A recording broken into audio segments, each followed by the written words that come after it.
Hi, നമസ്കാരം. നമുക്കിന്ന് ഗാന്ധിജിയുടെ സത്യാന്വേഷണ പരീക്ഷണങ്ങൾ എന്ന ബുക്കിലെ ആദ്യത്തെ ഭാഗം വായിക്കാം. ഫസ്റ്റ് പറയണത് ഗാന്ധിജിയുടെ ജനനവും മാതാപിതാക്കളെയും കുറിച്ചാണ്. ഗാന്ധി കുടുംബക്കാർ ഏത് ജാതിയിൽപ്പെട്ടവരായിരുന്നു വെച്ചാൽ ബനിയ അല്ലെങ്കിൽ വണിക വൈശ്യ ജാതിയിൽപ്പെട്ടവരാണ്. അവർ ആദ്യം പലചരക്ക് വ്യാപാരികളായിരുന്നു. അവരുടെ കുടുംബക്കാർ പലചരക്ക് വ്യാപാരികളായിരുന്നു. എന്നാൽ ഗാന്ധിജിൻ്റെ മുത്തശ്ശൻ മുതൽ 3 തലമുറകളായി അവർ കത്തിയവാറിലെ വിവിധ നാട്ടുരാജ്യങ്ങളിൽ പ്രധാനമന്ത്രിമാരായിരുന്നു കേട്ടോ. അപ്പോൾ അവരിൽ ഒരാളും എൻ്റെ മുത്തശ്ശനുമായ ഉത്തം ചന്ദ് ഗാന്ധി അഥവാ ഒത്താ ഗാന്ധി തത്വനിഷ്ഠയുള്ള ഒരാളായിരുന്നിരിക്കണം. പോർബന്തറിലെ ദിവാനായിരുന്ന അദ്ദേഹത്തിന് അവിടുത്തെ ഉപജാപങ്ങൾ മൂലം അതുപേക്ഷിച്ചു ജുനഗാദിൽ അഭയം തേടേണ്ടി വന്നു. അവിടെ അദ്ദേഹം നവാബിനെ ഇടത്തെ കൈകൊണ്ട് അഭിവാദ്യം ചെയ്തത് ഇടത്തെ കൈകൊണ്ടാണ് ഉത്താ ഗാന്ധി അവിടുത്തെ നവാബിനെ അഭിവാദ്യം ചെയ്തത്. ഈ പ്രകടമായ അനാദരവ് കണ്ട് ആരോ കാരണം ചോദിച്ചപ്പോൾ ഇതായിരുന്നു എൻ്റെ ഉത്താ ഗാന്ധിൻ്റെ മറുപടി. ഏതായിരുന്നു? എൻ്റെ വലത്തെ കൈ പോർബന്തറിന് സമർപ്പിച്ചുപോയി എന്നായിരുന്നു നമ്മുടെ ഗാന്ധിജിയുടെ മുത്തശ്ശനായിരുന്ന ഉത്തം ചന്ദ് ഗാന്ധിയുടെ മറുപടി കേട്ടോ. അപ്പോൾ ആദ്യ ഭാര്യ മരിച്ച ശേഷം ഒത്താ ഗാന്ധി രണ്ടാമതും വിവാഹം ചെയ്തു.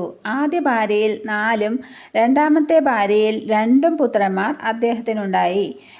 ഇവർ ഒരേ അമ്മയുടെ മക്കളല്ലെന്ന് കുട്ടിക്കാലത്ത് അറിയുകയോ അങ്ങനെ തോന്നാൻ ഇടവരുകയോ ചെയ്തതായി എനിക്ക് ഓർമ്മയില്ല.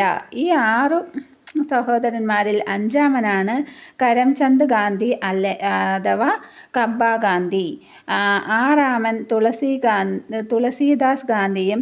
ഇവർ പുറകെ പോർബന്തറിലെ പ്രധാനമന്ത്രിമാരായി. കബ്ബ ഗാന്ധി ആയിരുന്നു എൻ്റെ അച്ഛൻ എന്ന് പറഞ്ഞാൽ ഗാന്ധിജിൻ്റെ അച്ഛനെ കരംചന്ദ് ഗാന്ധി എന്നാണല്ലോ പറയാം. പക്ഷേ കബ്ബ ഗാന്ധി എന്നാണ് അവരവിടെ അറിയപ്പെട്ടിരുന്നത് കേട്ടോ. അവർ പോർബന്തറിലെ പ്രധാനമന്ത്രിമാരായിരുന്നു. അദ്ദേഹം രാജധാനി കോടതിയിലെ ഒരംഗമായിരുന്നു.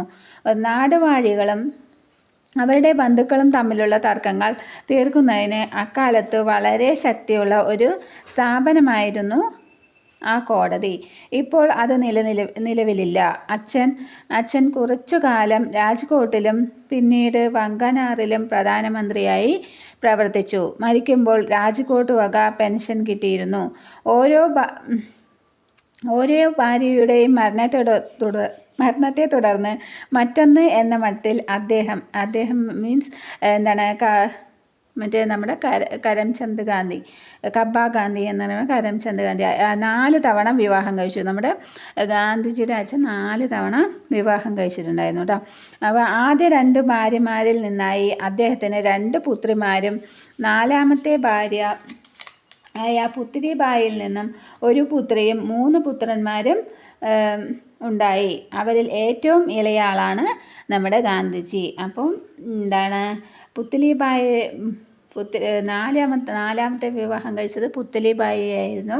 അപ്പോൾ ഒരു പുത്രിയും 2 പുത്രന്മാരും 3 പുത്രന്മാരും ഉണ്ടായിരുന്നു. അതിൽ 3ാമത്തെ ആളാണ് നമ്മുടെ ഗാന്ധിജി കേട്ടോ. അപ്പോൾ അച്ഛൻ വർഗസ്നേഹമുള്ളവനും ധീരനും സത്യസന്ധനും ഉദാരമതിയും അതോടൊപ്പം മുൻകോപിയും ആയിരുന്നു. ഒരു പരിധിയോളം വിഷയാസക്തനുമായിരുന്നു അദ്ദേഹം എന്ന് വേണം വിചാരിക്കാൻ.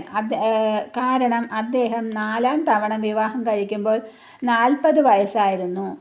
പക്ഷേ അദ്ദേഹം ദുഷിപ്പിക്കാനാവാത്ത സ്വഭാവ ഗുണമുള്ളവനും കുടുംബത്തിലും പുറത്തും അദ്ദേഹം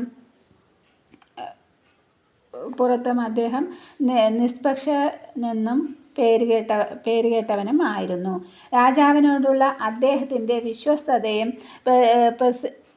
പ്രസിദ്ധമായി രാജാവിനോട് അയാൾ നല്ല വിശ്വസ്തനായിരുന്നു. അത് നല്ല പ്രശസ്തിയായിരുന്നു എന്നാണ് പറയുന്നത്. ഒരു അസിസ്റ്റൻറ്റ് പൊളിറ്റിക്കൽ ഏജൻറ്റ് തൻ്റെ നാഥനായ രാജ്കോട്ട് ഠാക്കൂർ സാഹിബിനെ നിന്ദിച്ചു പറഞ്ഞപ്പോൾ അദ്ദേഹം എതിർത്തു. ഏജന്റ് ക്ഷുഭിതനായി അദ്ദേഹത്തോട് മാപ്പ് പറയാൻ ആവശ്യപ്പെട്ടു. അങ്ങനെ അതിന് വഴങ്ങാതിരുന്ന അദ്ദേഹത്തെ ഏജന്റ് ബന്ധനത്തിലാക്കി. കുറെ കഴിഞ്ഞിട്ടും കബ്ബ ഗാന്ധി വഴങ്ങുന്ന മട്ടില്ലെന്ന് കണ്ട ഏജന്റ് അദ്ദേഹത്തെ വിട്ടയച്ചു.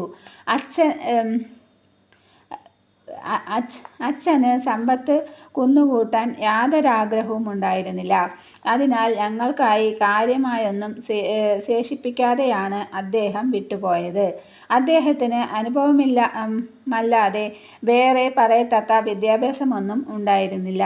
ഗുജറാത്തി 5ാം ക്ലാസ് വരെ പരമാവധി പഠിച്ചിട്ടുണ്ടാവുമെന്ന് പറയപ്പെടുന്നു. ചരിത്രവും ഭൂമിശാസ്ത്രവും അദ്ദേഹത്തിന് തീരെ അറിയില്ലായിരുന്നു. പക്ഷേ തികഞ്ഞ പ്രായോഗികാനുഭവ പരിചയം അദ്ദേഹത്തെ എത്ര സങ്കീർണമായ പ്രശ്നവും പരിഹരിക്കുന്നതിനും 100 കണക്കിന് ആളുകളെ കൈകാര്യം ചെയ്യുന്നതിനും പ്രാപ്തനാക്കി. മതപരമായ പരിശീലനവും അദ്ദേഹത്തിനില്ലായിരുന്നു. എന്നാൽ ഇടയ്ക്കിടെ ക്ഷേത്രങ്ങൾ സന്ദർശിക്കുകയും മതപ്രസംഗങ്ങൾ കേൾക്കുകയും ചെയ്യുന്നതിലൂടെ മിക്ക ഹിന്ദുക്കൾക്കും കിട്ടിവരുന്ന മതസംസ്കാരം അദ്ദേഹത്തിനുണ്ടായിരുന്നു. ബ്രാഹ്മണനും പണ്ഡിതനുമായ ഒരു കുടുംബ സുഹൃത്തിൻ്റെ ഉപദേശപ്രകാരം അന്ത്യകാലത്ത് അദ്ദേഹം ഗീതാപാരായണം ആരംഭിച്ചു. അതിനുശേഷം ദിവസവും പൂജാസമയത്ത് ഗീതയിലെ ചില ശ്ലോകങ്ങൾ അദ്ദേഹം ഉറക്കെ ചൊല്ലുമായിരുന്നു. എൻ്റെ അമ്മ ഓർമ്മയിൽ അവശേഷിപ്പിച്ചിട്ടുള്ള മുന്തിയ മുദ്ര ആത്മവിശുദ്ധിയുടെയാണ്. അമ്മ ആഴമേറിയ മതാത്മക ജീവിതം നയിച്ചു. തൻ്റെ പതിവ് പ്രാർത്ഥന നടക്കാതെ ഭക്ഷണം കഴിക്കുന്നതിനെപ്പറ്റി അവർക്ക് ചിന്തിക്കാനേ കഴിയുമായിരുന്നില്ല. ഹവേലിയിലെ വിഷ്ണു ക്ഷേത്രത്തിലേക്ക് പോവുക അവരുടെ ദിനകൃത്യങ്ങളിലൊന്നായിരുന്നു. എൻ്റെ ഓർമ്മയിൽ പെട്ടിടത്തോളം അവർ ചതുർമാസ വ്രതം, അത് പറഞ്ഞാൽ വർഷകാല നോയമ്പ്, ഒരിക്കലും തെറ്റിച്ചിട്ടില്ല. കഠിനമായ വ്രതങ്ങൾക്ക് പോലും അവർ കടുകിട പിഴയ്ക്കാതെ അനുഷ്ഠിച്ചു പോന്നു. അവയിൽ അയവ് വരുത്താൻ രോഗം അവർക്കൊരു കാരണമായിരുന്നില്ല. ഒരിക്കൽ ചന്ദ്രായണ വ്രതമനുഷ്ഠിക്കെ അവർ രോഗബാധിതയായതും വ്രതം മുടങ്ങാതെ മുഴുമിപ്പിച്ചതും ഞാൻ ഓർക്കുന്നു. 2-3 ദിവസം തുടർച്ചയായി ഉപവസിക്കാനും അവർക്കൊരു പ്രയാസവുമില്ലായിരുന്നു. ചതുർമാസ വ്രതകാലത്ത് ദിവസം 1 നേരം മാത്രമേ അവർ ഭക്ഷിച്ചിരുന്നുള്ളൂ.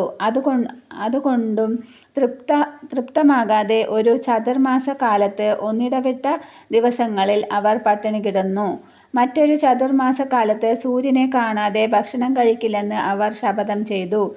ആ ദിവസങ്ങളിൽ സൂര്യൻ പ്രത്യക്ഷപ്പെടുന്നത് അമ്മയെ വിളിച്ചറിയിക്കാൻ വേണ്ടി ഞങ്ങൾ കുട്ടികൾ ആകാശത്ത് കണ്ണും നട്ടു നിൽക്കുക പതിവായിരുന്നു.